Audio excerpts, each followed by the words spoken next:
ఇంకొక మాట ఇప్పుడు భరద్వాజ విందు అన్నాం కాబట్టి చెప్పుకోవాలి. భరద్వాజ విందు ఎక్కడ మొదలైందండి? శ్రీరాముడితో మొదలైంది.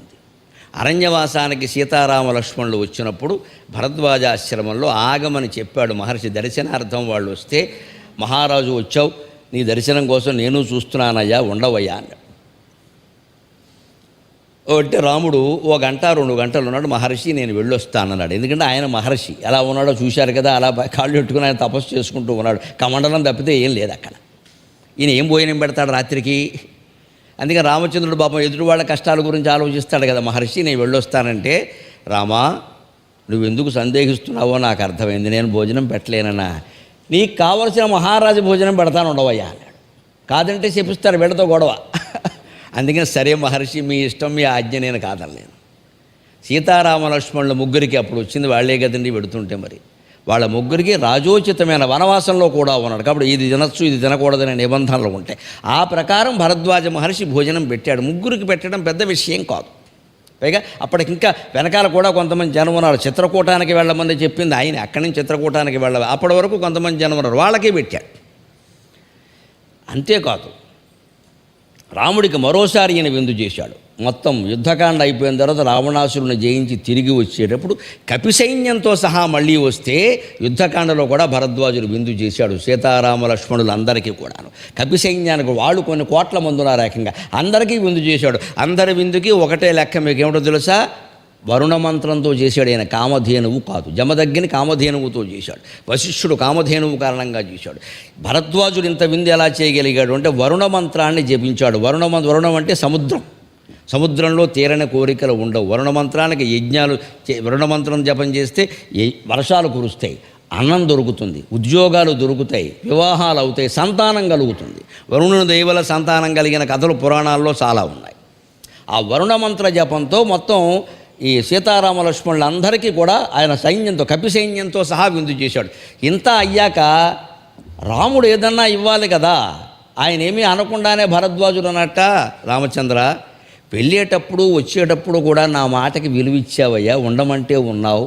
నిజానికి ఖర్చు అయింది ఈయనకి, కానీ ఉండమంటే ఉన్నావు, నాకు చాలా సంతోషమైంది. మీరు మహారాజులయ్యా, మీరు బోల్డ్ పనులు ఉంటాయి, కానీ మేము ఏదో గోచిగుడ్డగాళ్ళ మేము ఇక్కడ కూర్చొని తపస్సు చేసుకుంటున్నాం, మా మాటకి ఎంత విలువ ఇచ్చావు, నీకేం వరం కావాలో కోరుకో అన్నాడు.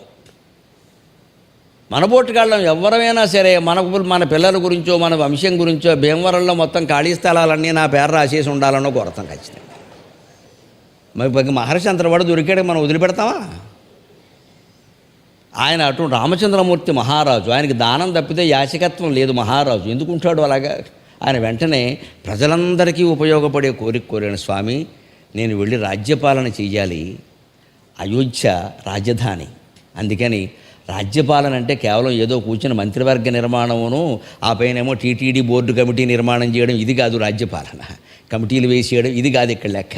సరైనటువంటి రాజ్యపాలన అంటే పర్యావరణాన్ని కాపాడాలి, ఎక్కడెక్కడ వనాలు, ఉపవనాలు, ఉద్యానవనాలు అన్నీ ఉండాలి. అంటే అయోధ్యకు చుట్టూ 3 యోజనాల దూరంలో, అంటే 3 8 24 కిలోమీటర్ 24 మైళ్ళ దూరంలో చుట్టుపక్కల మొత్తం అయోధ్య చుట్టూ వనాలు, ఉపవనాలు ఉండేటట్టుగా మీ తపశ్శక్తితో అనుగ్రహించండి. మొత్తం దేశానికి ఉపయోగపడే కోరిక కోరాడు రామచంద్రమూర్తి. పర్యావరణం పట్ల మన పురాణ కాలం నుంచి అంత జాగ్రత్త ఉంది. ఒక్క చెట్టు కొట్టాము అంటే ఒక బిడ్డను చంపినంత పాపంగా భావించాలని శాస్త్రం చెబుతున్నమాట. ఇంటి ముందు వెనక ఎక్కడ చెట్టు కొట్టామంటే బిడ్డ చనిపోయినట్టు భావించాలి, అంత జాగ్రత్తగా ఉండాలి. ఆ చెట్టు అలాగే పెట్టి కట్టుకుందుకు వాస్తు సహా సమస్త శాస్త్రాలు అంగీకరిస్తాయి. మనం చెప్పాలి, కాస్త అడగాలి, కాస్త బాబు ఈ చెట్టు మేము కొట్టలేమండి, ఇది ఉండగానే చెప్పండి అంటే వారు చెబుతారు. వారికి ఏమైనా ఇష్టం ఆ కొట్టేయడం. మనం ముందు ఏమైనా సరేనండి ఆ చెట్లు ఉంటూనే ఉంటాయి, మా పిల్లడు బాగుండాలని మొదలెడతాను. నీ పిల్లడు లాంటి వాడే చెట్టు కూడా. చెట్టు కొట్టేస్తే పిల్లాడు బాగుండడు. పర్యావరణం మొత్తం నాశనం చేసేసి మనం ఒక్కళ్ళం బాగుండాలంటే ఎలా ఉంటామండి? అందుకని రామచంద్రమూర్తి కోరిన వరం ఏమిటంటే ఆశ్చర్యకరంగా చుట్టూ ఉపవనాలు ఉండేలా చేయండి, ఇంతకంటే నేనేమీ కోరడం లేదు. అలాంటి వరమే ఇచ్చాడు ఖచ్చితంగా. ఇక్కడే మనం ఇంకో మాట చెప్పుకోవాలి. రామచంద్రమూర్తి రాజు అండి. రాజులు పుచ్చుకోవడమే కానీ రాజులకి ఇవ్వడమే కానీ పుచ్చుకోవడం తెలియదు. రాజు అంటేనే దానం కదా, ఇవ్వాలి. రాముడు అనుకున్నాడు, ఏమిటో మహర్షి ఇచ్చాడు, ఆ వరం అడగమన్నాడు. మహర్షులకు కోపం రావడం మంచిది కాబట్టి అడిగాను, ఆయన అనుగ్రహించాడు. ఈ బాకీ ఎలాగైనా తీర్చుకోవాలి అంటే భరద్వాజుడికి మళ్ళీ ఆతిథ్యం ఇవ్వాలి, భరద్వాజుడికి మళ్ళీ ఆతిథ్యం ఇవ్వాలి, ఆ రకంగా తీర్చుకోవాలి అని అనుకుని ఎప్పుడు ఇచ్చాడో తెలుసా అమ్మ? బాకీలు ఎప్పుడు జన్మజన్మలు ఉండిపోతాయి. రుణానుబంధం అంటారు, రుణానుబంధం అంటారు. భార్యాభర్తల బంధం కూడా రుణానుబంధం అంటారు. పిల్లలు కలగడం కూడా రుణానుబంధం అంటారు. అంచేత పిల్లలు లేని వాళ్ళు బాధపడక్కర్లేదు. పిల్లలు లేరు అంటే మీరు ఎవరికి బాకీ లేరని అర్థం అక్కడ. ఇప్పుడు ఇందులో ఏమి బాధపడాల్సింది లేదు, లేరని చెప్పగలం. మేము ఎవరికి బాకీ లేవని చెప్పండి, పిల్లలు లేరని చెప్పకండి. అప్పుడు ఉన్నవాళ్ళు ఏడుస్తారు, వాళ్ళ బాకీలు వాళ్ళు తీసుకుంటారు. ఖచ్చితంగా రుణానుబంధ రూపేణ పశుపత్ని సుతాల జాక, శాస్త్రం చెప్పిన మాట నేనేం కల్పించరా.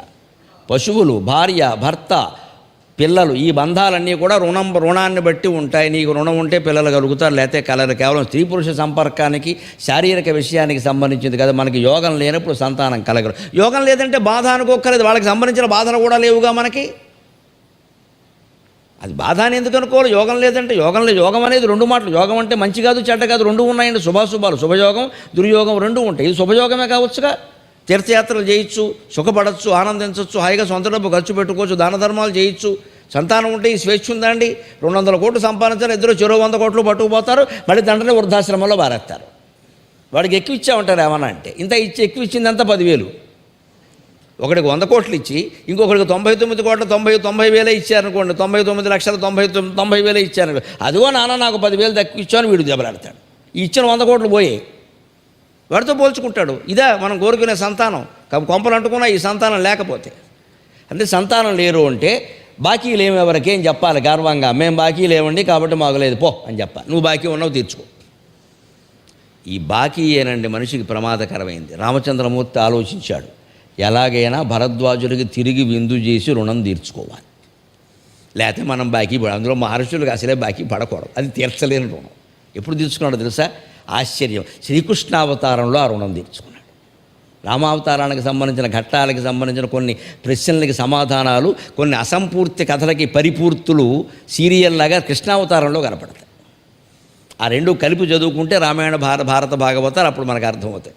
కృష్ణావతారంలో సరిగ్గా కృష్ణుడు బృందావనంలో గోపకులతో కలిసి గోవులను కాస్తున్న సందర్భంలోనే భరద్వాజ మహర్షి ఏకంగా కృతయుగం నుంచి త్రేతాయుగం నుంచి ద్వాపరయుగం వరకు బతికినటువంటి వాడు కాబట్టి శ్రీకృష్ణుడు ఇక్కడ ఉన్నాడనే విషయంతో ఆయనకి నిమిత్తంగా స్వయంగా ఋషులు వాళ్ళు సత్యాన్ని దర్శించిన వాళ్ళు భగవద్రూపాన్ని దర్శించడం కోసం అంత తాపత్రయపడరు. ఋషుల గొప్పతనం అది. అందుకని ఊరికే రామదర్శనానికి కృష్ణ దర్శనానికి అందరూ ఏమీ పరిగెత్తుకు రాలేదు. మనం ఎవడో స్వామీజీ ఉన్నాడు కానీ పంచరాగ్ కట్టేసుకుని మనం పరిగెట్టేస్తాం, కానీ వాళ్ళు పరిగెట్టరు. అలాగా వాళ్ళు గుండెల్లోనే దేవుణ్ణి చూస్తారు.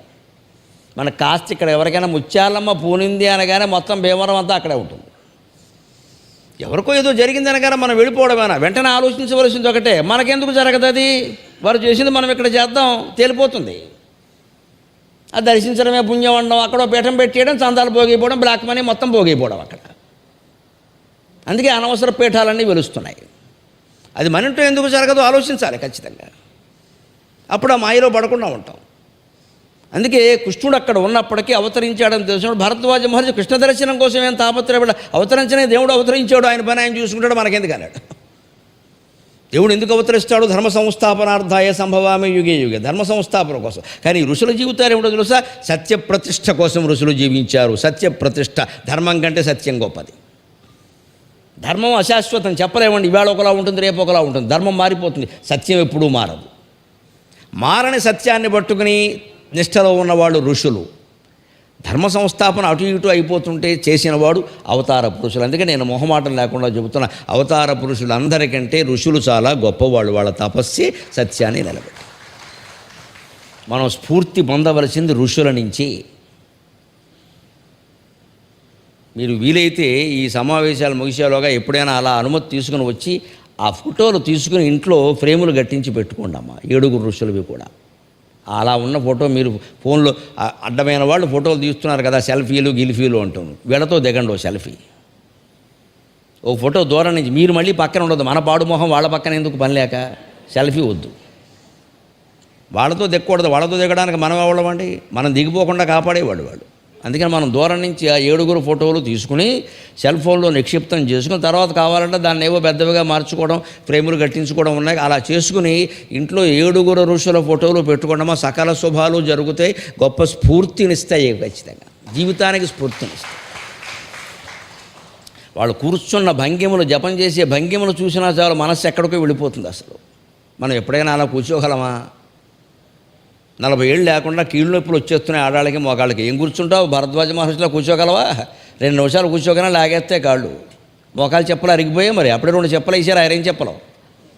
మరి ఆయన అలా కూర్చున్నాడు. అందుకని శ్రీకృష్ణ దర్శనం కోసం ఆయన ఏం తాపత్రయపడలా. ఎవరో చెప్పారు, పుడితే పుట్టనే మనకేమన్నాడు ఆయన. యమునా నదిలో స్నానం చేయడం కోసం వచ్చారు భరద్వాజుడు శిష్యులు. రాముడు బాకీ తీర్చుకున్న విధానం చూడండి. రాజు ఎప్పుడు బాకీ అట్టిపెట్టి కూడా ఎవరిని యాచించడు రాజు అనేవాడు. ఏదో మహర్షి కోసం ఆయన విందు స్వీకరించాడు, మళ్ళీ ఆయనకి విందు చేయాలిగా. అది ఎలా జరిగిపోతుందో చూడండి. భగవత్ సంకల్పం ప్రకారం భరద్వాజుడు శిష్యులతో సహా యమునా నదికి వచ్చి స్నానం చేయడానికి మంచి రేవు కోసం చూస్తున్నాడు. మన నదిలో మొసళ్ళు ఉంటాయి, ఎక్కడ పడితే అక్కడ నువ్వు స్నానం చేసేస్తే మొసళ్ళు వచ్చి పట్టుకుంటాయి. అందుకని ఈ నదిలో కాస్త మొసళ్ళవి లేకుండా కాస్త లోతు తక్కువగా ఉండే రేవు ఎక్కడుంది అని గోపకులను అడిగాడు. కృష్ణుడి యొక్క చెలికాళ్ళు ఉన్నారే గోపకులు, వాళ్ళని అడిగాడు భరద్వాజుడు. ఆయన శిష్యులు, కాస్త రేవు ఎక్కడుందో చెప్పండి అంటే, వాళ్ళు కుర్రాళ్ళు కదా, కృష్ణుడితో ఉన్న వాళ్ళందరూ కృష్ణుడు అవడగా, అంత సంస్కారం వీళ్ళకి ఎక్కడ ఉంటుంది? గోపకులు గోపకులే, కృష్ణుడు కృష్ణుడే. ఆవు ఆవే, మిగిలిన జంతువులు జంతువులే, తేడా లేదా? అలాగే ఈ గోపకులు ఇంత మహర్షులు మనం అప్పుడప్పుడు విమర్శిస్తూ ఉంటాం చూడండి. ఇటువంటి కథలు విన్నప్పుడు రేవు ఎక్కడుందో వాళ్ళని అడగడం ఏంటండి? దివ్య దృష్టి ఉంది కదా, చూడొచ్చు. దివ్య దృష్టి దీనికోసం కాదు, దివ్య దృష్టి దీనికోసం కాదు. దీనికి వాడాలో దానికి వాడాలి. అష్టసిద్ధులు ఉన్నాయి, అణిమ మహిమ లఘిమ గరిమ ఉన్నాయి. దూరంగా వస్తువుని ఇక్కడికి తెప్పించగలిగినటువంటి యోగి ఏ కాశ్మీర్లో ఉండే అపూర్వమైన వస్తువు తెప్పించుకోవాలి. కానీ ఆ మంచినీళ్ళ శేషాన్ని ఆ ఒళ్ళోకి వచ్చును కాక దేనికి పనికి మాలిన పని తీసుకుంటే రాదా? తాగవా? దీనికి యోగం ఎందుకంటే పని లేక, దుర్వినియోగం అంటారు దాన్ని. మన చేత్తో అయ్యేది, మన బుద్ధితో అయ్యేదానికి ఎప్పుడూ మహిమల మీద ఆధారపడకూడదు, చేసుకోవాలి. ఎంత ప్రయత్నించినా మనకు కానివి కొన్ని ఉంటాయి, అపూర్వమైనవి, అసాధ్యమైనవి. వాటికి తపశ్శుద్ధులను ఉపయోగించాలి. ఆటం బాంబును తీసుకెళ్ళి 6వ తరగతి పిల్లాడికి ఇచ్చామనుకో, 6 నెలల పరీక్షల్లో మార్కులు తక్కువ వచ్చాయని హెడ్ మాస్టర్ మీద వేసేస్తాడు. అది ఆటం బాంబు అయితే వాడు బావడమే వీడికి కావాలి. ఆయుధాలు ఎలాగైతే పిల్లలకి ఇవ్వకూడదో, అష్టసిద్ధులు దుర్వినియోగం చేసే వాళ్ళకి దక్కనివ్వకూడదు. నారద మహర్షి, దుర్వాసుడు లాంటి వాళ్ళు మధ్యలో వచ్చి శపించి దక్కనీయకుండా చేస్తారు. వాళ్ళ కోపం కాదు, వీడు బాడు చేస్తాడు వాటిని. ఏదో శాపం ఇచ్చి అవ్వకుండా చేసేస్తాడు, అయితే లోకం పాడైపోతుంది. అందుకే భరద్వాజుల గోపకులు కూడా ఏమనుకున్నారు? నీకు దివ్య దృష్టి ఉందిగా, చూసుకోవచ్చుగా, మమ్మల్ని అడుగుతున్నావు అన్నారు. మరి ఋషి కదా, ఆయన నవ్వి ఊరుకున్నాడు. అహంకారం లేదు ఆయనకి. శ్రీకృష్ణుడు ఆ మాట మీద ఏం బుద్ధి ఉందా లేదా? ఏం మాట్లాడుతున్నారు మీరు మహర్షులతోటి? దివ్య దృష్టి ఉపయోగించి దీనికి మనం ఎందుకురా ఇక్కడ అని నేను వెళ్ళి గోపకుల తరఫున క్షమాపణ చెప్పి, మహర్షి ఫలానా రేవు ఉంది, అక్కడ లోతు తక్కువ, మొసళ్ళు ఉండవు, మీరు స్నానం చేయండి అని చేయడంతో పాటుగా మా ఇంటికి రెచ్చు, మా ఇంటికి కూడా కాదు, ఇక్కడే మేము గోపకులం మేము ఉన్నాం, మా ఆతిథ్యం స్వీకరించండి అన్నాడు. ఎక్కడ ఇది? రామాయణ కాలంలో ఇచ్చిన భరద్వాజ విందుకి బాకీ తీర్చుకోవడం కృష్ణావతారంలో చేశాడు ఆ పని. ఎంత ఆశ్చర్యకరంగా ఉంటుంది పురాణం. ఎలా తీర్చుకున్నాడు? భరద్వాజుడు తన తపశ్శక్తితో వరుణమంత్రం జపించి రామలక్ష్మణ భరతాదులందరికీ బ్రహ్మాండమైన విందు చేశాడు. ఆయన చేయగలిగిన స్థాయిలో చేశాడు మంత్రజపం ప్రకారం. ఇక్కడ శ్రీకృష్ణుడు గోపకుడుగా ఉన్నాడు. ఈయన ఇప్పుడు శ్రీకృష్ణుడు ఈ సిద్ధులు ఇక్కడ ఏం ప్రకటించలేదు, ఊరికే అక్కడ విందులు చేస్తే చాలామంది వచ్చేస్తారు. అందుకని ఏం చెప్పాడంటే, మీరేమనుకోకండి, మా దగ్గర సద్దన్నం ఉంది, పెరుగన్నం ఉంది, పంచదార వేసిన పాలు ఉన్నాయి, వాటితోనే విందు చేస్తామన్నాడు. అంటే యథాశక్తి విందు చేయడం. రుణం తీరిపోయినట్టే. ఆయన పెట్టిన పదార్థాలన్నీ ఈయన పెట్టక్కల. ఆయన యథాశక్తి ఆయన చేశాడు, మన యథాశక్తి మనం చేస్తాం, బాకీ తీరిపోయింది. అందుకని శ్రీకృష్ణుడు గోపకులకు చెప్పి, మనం తెచ్చుకున్న సద్దన్నాలు ఉన్నాయి కదరా, ఊరగాయ మొక్కలు పెరుగు అన్నీ ఉన్నాయి కదా, పాలల్లో పంచదార వేసి తెచ్చుకున్నాం కదా, మహర్షులకి అంతకంటే ఆహారం ఏం కావాలరా, కందమూల ఫలాలు తింటారు వాళ్ళు, అంతకంటే ఉంది, అంతకంటే గొప్పదే పడుతున్నాం, వెన్న ఉందండి కావాలంటే 10 కేజీలు అన్నాడు.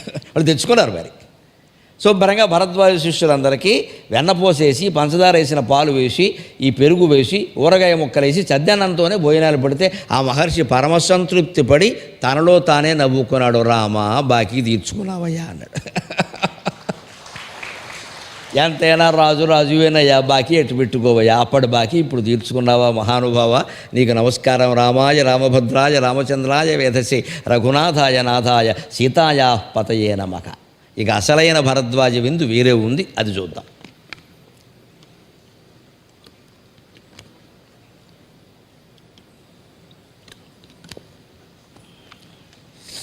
భరద్వాజుడు చేసిన విందుకు భరద్వాజ విందు అనేటువంటి నామకరణం, పేరు, ప్రసిద్ధి రామలక్ష్మణులకు చేసిన విందు కారణంగా రాలేదు. అది చిన్నదే. రాజ్యాన్ని రామచంద్రమూర్తికి అప్పగించడం కోసం, రాముడు తిరిగి రాజ్యస్వీకారం చేయాలి అని కోరడం కోసం భరతుడు చతురంగ బలాలతో బయలుదేరాడు. ఎందుకంటే ఆయన ఒక్కడే వెడితే ఈయనకి ఇష్టం ఉందేమో, సైన్యానికి ఇష్టం లేదేమో, బర్మాలాగా ప్రజాస్వామ్య పాలకులను కూలదోసి సైన్యం తిరుగుబాటు చేస్తుందేమో అనే అనుమానం రాముడికి రావచ్చు. అందుకని సైన్యంతో సహా వచ్చాడు. ముఖ్యంగా రాముణ్ణి వనవాసానికి పంపడానికి కారణమైనటువంటి మహాసాధ్వి ఉంది కైక, ఆవిడతో సహా వచ్చాడు. మా అమ్మకు కూడా ఇష్టమేనయ్యా, వరం కోరింది ఈవిడే కదా, ఆవిడ గురించే కదా, ఆవిడే వచ్చింది చూడు. అందుకని మిగిలిన ఇద్దరిని కూడా, కౌశల్య సుమిత్రలను కూడా తీసుకొచ్చాడు. మళ్ళీ గురువు చెప్తే కానీ రాడేమో అని వశిష్ఠుడిని కూడా తీసుకొచ్చాడు. ఇంతమందితో వచ్చాడండి భరతుడు. ఆ వెళ్ళే సందర్భంలో భరతుడు వెడుతుంటే భరద్వాజుడికి తెలిసింది భరతుడు రాముణ్ణి పిలవడానికి వెడుతున్నాడు. భరద్వాజుడికి తెలుసు ఇటువంటి చోట దివ్య దృష్టి ఉపయోగించాలి. రాముడు రాడు, భరతుడు నీరసపడిపోతాడు. నేను అడిగితే కాదన్నాడు అనుకుంటాడు. పైగా భరతుడు ఆవేశపరుడు. ఎందుకంటే ఆయన శంఖం, శ్రీ మహావిష్ణువు యొక్క అసలవతారం రామచంద్రమూర్తి అయితే శ్రీ మహావిష్ణువు యొక్క ఆదిశేషుడు లక్ష్మణుడై పుట్టాడు. శంఖం భరతుడై పుట్టింది, చక్రం శత్రుఘ్నుడై పుట్టింది. అందుకే దాని పేరే శత్రుఘ్న, శత్రువుల హరి చంపేస్తుంది. ఈయన శంఖం ఆవేశం ఊతి, శంఖం ఊత్తి ఎలా ఉంటుంది, బం బం బం బం చెవులు బద్దలైపోతాయి. ఆవేశం ఎక్కువ భరతుడికి. ఆవేశంలో ఎవరికి హాని చేయడు. చక్రం ఇతరులకు హాని చేస్తుంది, శంఖం ఆవేశంలో ఏం చేస్తుంది, తనకే హాని చేసుకుంటుంది. ఈ ఆత్మహత్య చేసుకుంటాడు, కొంపలంటుకుపోతాయి, అన్నగారు రానన్నాడని ఆవేశపరుడు. నిజానికి అంతటి వాడే. చివరికి ఆయన రాముడు వెడుతుంటే రాముడు వెళ్ళిపోమని అన్నప్పుడు ఇక వెళ్ళవయ్యా, నేను వస్తాను ఖచ్చితంగా 14 గంటల తర్వాత అంటే, సరిగ్గా తిథుల ప్రకారం చైత్రశుద్ధ పాఠ్యమి నాడు మళ్ళీ మీరు అడుగు పెట్టకపోతే, చైత్రశుద్ధ పంచమి నాడు వనవాసం ముగించి పంచమి నాడు అయోధ్యలో అడుగు పెట్టకపోతే నేను ఆత్మహత్య చేసుకుంటా, అగ్ని ప్రవేశం చేస్తా అని చెప్పేశాడు భరతుడు. అంచేత మనం సరిగ్గా భరతుడు ఆ రాముడు తిరిగి అయోధ్యకు ప్రవేశించినటువంటి రోజు చైత్రశుద్ధ పంచమి, 4 రోజుల్లో వస్తోంది ఆ పుణ్యతిథి. ఆ సమయంలో ఈ కథ చెప్పుకుంటున్నాం. చైత్రశుద్ధ పంచమి నాడే అయోధ్యలో ప్రవేశించినట్టుగా పురాణాల్లో ఉంది. విజయ్ మన అమావాస్య నాటికి రామరావణ యుద్ధం ముగిసింది. 5 రోజులు ప్రయాణం సాగింది. అంతకుముందే హనుమంతుడిని పంపించారు, కబురు చెప్పించారు, తర్వాత వచ్చారు. పంచమి నాటికి పూర్తిగా, ఎందుకంటే 14 ఏళ్ళు పూర్తి కావాలి సరిగ్గా. అది ఆ చతుర్దశి చవితి నాడు మొదలైంది, చవితితో ముగియాలి. లెక్కే, తేడా రావద్దు. అలాగా వచ్చినప్పుడు ఈయన పొరపాటున ఆవేశానికి లోనే ఏమన్నా చేసుకుంటాడేమో, ఈయన కాస్త మనస్సు మార్చాలంటే కౌన్సిలింగ్ నిన్న చెప్పుకున్నామే, అటువంటిది ఇవ్వాలంటే ముందు మనిషిని పిలవాలిగా. అందుకని భరతుడికి కబురు చేశాడు తన శిష్యులతో, భరతుడిని ఒక్కసారి నన్ను చూసి వెళ్ళమని చెప్పు అన్నాడు. ఋషి ఆజ్ఞని రాజు కాదనలేడు. రాజాజ్ఞనైనా ఋషి కాదనగలడేమో కానీ తపస్సు కారణంగా ఋషి ఆజ్ఞను రాజులు కాదనేవారు కాదు, వాళ్ళ సంస్కారం అటువంటిది. వెంటనే సైన్యంతో సమేతంగా ఇక్కడికి వచ్చాడు. ముందే భరద్వాజుడు భరతుడిని మానసికంగా సిద్ధం చేశాడు. రాముడు రాడనే విషయం తెలుసుకో అన్నాడు. నువ్వు వెళ్ళు, నీ ప్రయత్నం చేయి, పురుష ప్రయత్నంలో తప్పు లేదు, దైవానుగ్రహం చెప్పలేం కదా. అందుకని ఏమనుకోకు, నా అభిప్రాయం నేను చెబుతున్నాను భరత, నువ్వు తట్టుకో, ముందు తట్టుకో. అంతేగాని ఆవేశానికి లోను కాకు, నేను చచ్చిపోతానని మొదలు పెట్టుకో, కథ అడ్డం తిరిగిపోతుంది.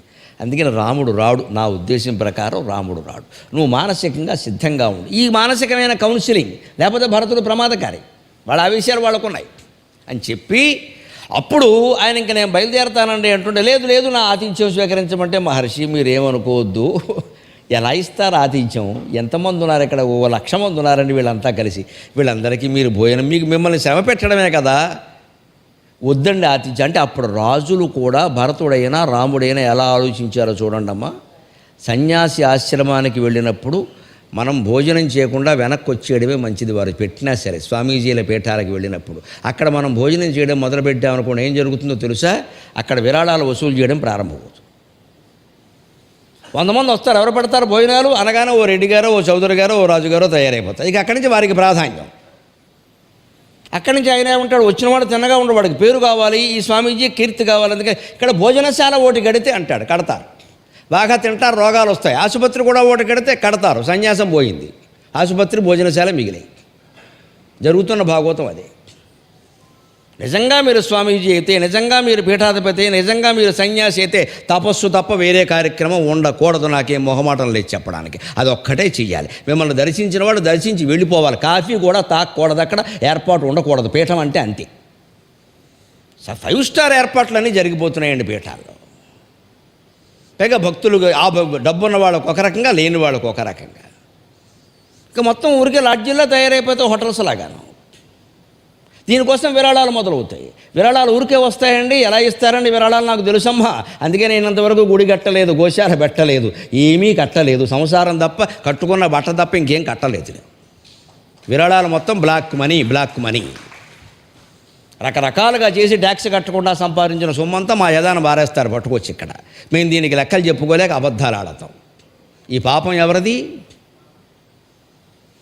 ఈ తపస్సు ఏమైపోయింది? పోలేదు మొత్తం.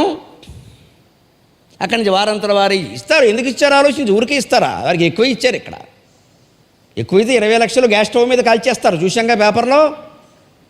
పట్టుకోకపోతే కాల్చరండి, పట్టుకుంటే కాల్చేస్తాడు. వారు గ్యాస్ స్టవ్ మీద కాల్చారు, వీరు పీఠంలో పెట్టారు. ఏదైతే ఏమైంది? 700 కోట్లు హవాలా ధనం దొరికిందండి ఒక పుణ్యక్షేత్రంలో. నిన్నగాక మొన్న పేపర్లో వచ్చింది, గమనించండి. ఎవరు దయ ఉంటుందో ఊహించండి. ఎందుకు దొరుకుతున్నాయి హవాలా ధనం? దొంగ సొమ్మమ్మ హవాలా ఎందుకు దొరుకుతున్నాయి? మనం విరాళాలు అడుగుతున్నాం. పోనీ మనకి ఏమైనా లోటు ఉందా? ఏం కావాలి ఒక సన్యాసికి? ఆ భరద్వాజుడికి ఏం కావాలి? ఆ కశ్యపుడికి ఏం కావాలి? ఇది రాజకీయానికి సన్యాసానికి ఉండే అనుబంధంలో తేడా. అందుకే భరతుడు అక్కడ భోజనానికి ఒప్పుకోవాలి. ఎందుకంటే ఈ కామధేనువో వరుణమంత్రమో ఆయనకి తెలియదు. ఈయన ఏం చేస్తాడు? ఇప్పుడు వాళ్ళని ఏదో అడుగుతాడు, అంతే కదా. ఇవి 10,000 5,000 మందికి భోజనాలు పెడతాడు. అక్కడి నుంచి విందు బ్రహ్మాండంగా ఉందని వెళ్ళి చెబుతారు కదా తినవాళ్ళు. అందరూ భరతుడు లాంటి వాడు కాదు కదా. వాళ్ళందరూ ఇక్కడికి రావడం మొదలు పెడతారు. మనం వెళ్ళే దారిలో అక్కడికి వెడితే మంచి ఫుడ్ బాగుంటుంది అంటాడు ఎవడో. ఇక భరద్వాజుడు ఫుడ్ మాస్టర్ అయ్యాడు. తపస్సు పోయింది. అందుకే భరతుడు వద్దు మేము వెళ్ళిపోతాం. కంగారు పడకయ్యా, నేను ఎవరి దగ్గర అప్పు చెయ్యను, నేను ఎవరిని ఏమీ అడగను. చూద్దుగానయ్యా, నాకు కూడా నా ముచ్చట తీరాలి కదయ్యా అని పాపం అడిగి ఆయన ఉండమని. అప్పుడు వరుణమంత్ర జపం చేసి, ఇందాక చెప్పినట్టుగానే కోట్ల మంత్రాలు జపం అప్పటికే చేసి ఉన్నాడు కాబట్టి, ఆ కోట్ల సాధన చేసినటువంటిది ఎప్పుడు ఎలా ఉంటుంది అంటే ఒక్కసారి చేస్తే ఫలిస్తుంది. విద్యార్థులు పరీక్షలకి ప్రశ్నలకు జవాబులు తయారయ్యేటప్పుడు ఏడాదంతా చదువుతారు. ఒక్కో ప్రశ్న 10 సార్లు చదువుతారు. పరీక్ష సమయంలో ఒక్కసారి గుర్తు చేసుకుంటే రావట్లా, అప్పుడు కూడా 10 సార్లు రికార్డు ఎత్తే సమయం అయిపోతుంది అక్కడ. అది సాధన చేస్తే అప్పుడు ఒక్కసారికి వచ్చిందా లేదా జవాబు అనేది గుర్తు స్ఫురణ వచ్చిందా లేదా. అలాగా మంత్రజపం ఎప్పుడు ఎలా చేయాలంటే ఇంటి దగ్గర ఖాళీగా ఉన్నప్పుడు మనం రోజుకు 10,000, రోజుకు 20,000, రోజుకు 30,000, రోజుకు 1,00,000 ఆ నియమం పెట్టుకుని చేయాలి. అవసరమైతే ఆ లెక్క కోసం పూసలదండ వాడచ్చు, తప్పు లేదు. లెక్క మొదట్లో లెక్క తెలియాలి కదా. ఆ లెక్క పెరుగుతున్న కొద్దీ, చేస్తున్న కొద్దీ పూసలదండ అవతల బారేయాలి. ఇక పురుషోత్తముడే ముఖ్యం, పూసల ముఖ్యం కాదు. అందులో ఉండే ఆనందం పొందగలిగితే పూసలు ఎందుకు ఉంటాయండి? పని లేక పోతాయి పక్కకి. అలా జపం చేయగలిగితే అంత జపసిద్ధుడైన వాడు ఒక్కసారి ఎప్పుడైనా ఆపద వచ్చినా, సంతోషం కలిగినా, వరం ఇచ్చినా, శాపం ఇచ్చినా ఒక్క సంకల్పం చేశాడు అంటే తన్మే మన శివ సంకల్పమస్తు, ఆ సంకల్పం ఫలిస్తుంది. అలాంటి వరుణమంత్ర జపం చేసేసరికి భరద్వాజ విందుగా 108 పదార్థాలతో భరతుని యొక్క సైన్యానికి, చతురంగ బలాలకి, రథ గజ తురగ పదాతి సమేతంగా విచ్చేసినటువంటి సైన్యం అందరికీ కూడా కొన్ని వేల మందికి 108 పదార్థాలతో విందు జరిగింది. అది భరద్వాజ విందు. ఎక్కడా ఒక్క రూపాయి ఎవరిని అడగలేదు, ఎక్కడా బాకీ పడలేదు. ఆయన స్వామి సన్యాసి, ఆయన ప్రతిష్ట నిలబడింది. భరతుడు సంతోషించాడు. అయ్యి బాబోయ్, పైగా ఆయనకి ఏం తెలిసి వచ్చింది? ఈయన ఏదో గోచిగుడ్డ పెట్టుకుని కూర్చున్నాడు అనుకుంటే ఇంత చేయగలరు అన్నమాట. వీడు అనుకోవడం లేదంతే. ఇంతమందికి భోజనం పెట్టగలరు ఒక్క రూపాయి ఖర్చు లేకుండా, ఎవరిని అడగకుండా. అంత తపశ్శక్తి. అంచేత మనకంటే వీళ్ళు గొప్పవాళ్లే కదా. ఖచ్చితంగా తపశ్శక్తి ద్వారా చేయగలుగుతున్నారు, గొప్పవాళ్లే కదండి అని రాజులకు వెంటనే అవగాహన రాగానే ఆ రాజులకు సన్యాసుల పట్ల గౌరవం.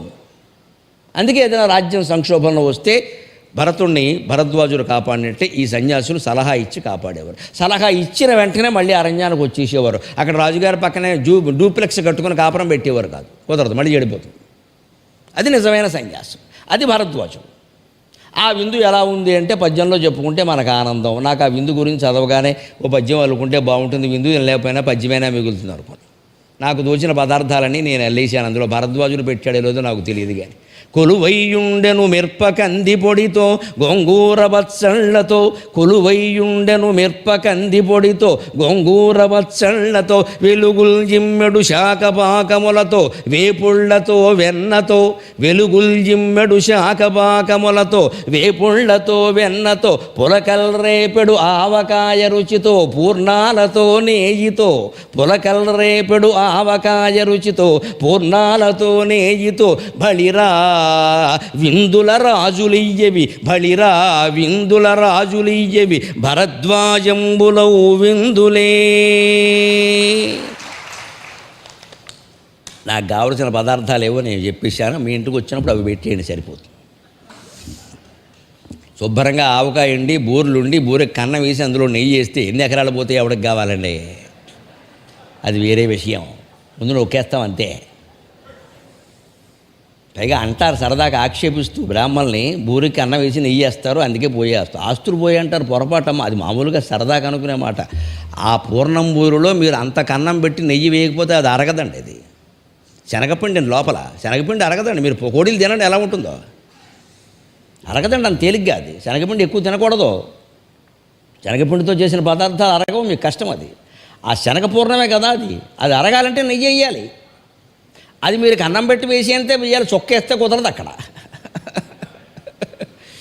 అందుకే తింటారు, ఊరికి సరదాగా అంటారు కానీ అలా తింటేనే అరుగుతుంది. అది 4 పూర్ణం బూరులు ఎప్పుడు తిన్నా సరే ఖచ్చితంగా ముందు వడ్డించగానే చూపుడు వేలు భగవంతుడు అందుకే ఇచ్చాడు కన్నం పొడవడానికే.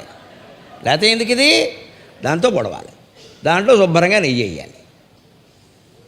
అప్పుడు వీలైతే పూర్వం ఎలా ఉండేవారంటే ఆ పూర్ణం పడంగా బొగ్గనెట్టేవాడు, వేడి బొగ్గ బంగారం గాను అంత బొగ్గ ఉండేది. అది కరెంటు బొగ్గే. తెలంగాణలో బల్బును బొగ్గ అంటారు, కరెంటు బొగ్గ. ఇది బొగ్గ కరెంటు బొగ్గే అంటే నొక్కేసేవాడు. అలాంటి భోజనం చేశాక అరగాలి అంటే గంట పడుకోవాలి ఖచ్చితంగా, వెంటనే పనికి వెళ్ళిపోకూడదు ఆఫీస్కి. అంతే, గంట పడుకోవాల్సింది. తర్వాత లేచి కాస్త నడవాల్సింది. మరి తిన్నప్పుడు నడవాలి, ఇంకా పడుకునే టైం లేదని చెప్పి తినడం మానేటంటే జీవితాన్ని కోల్పోయావు, నీకు దేనికి టైం లేదు. తినేప్పుడు శుభ్రంగా తినాలి, పడుకునేటప్పుడు పడుకోవాలి, లేచి నడవాలంటే నడవాలి. అప్పుడే జీవితాన్ని ఆస్వాదిస్తాం. ఏమీ ఆస్వాదించకుండా జీవితం ఎందుకంటే పని లేక. ఇటువంటి విందు ఇచ్చాడు ఆయన.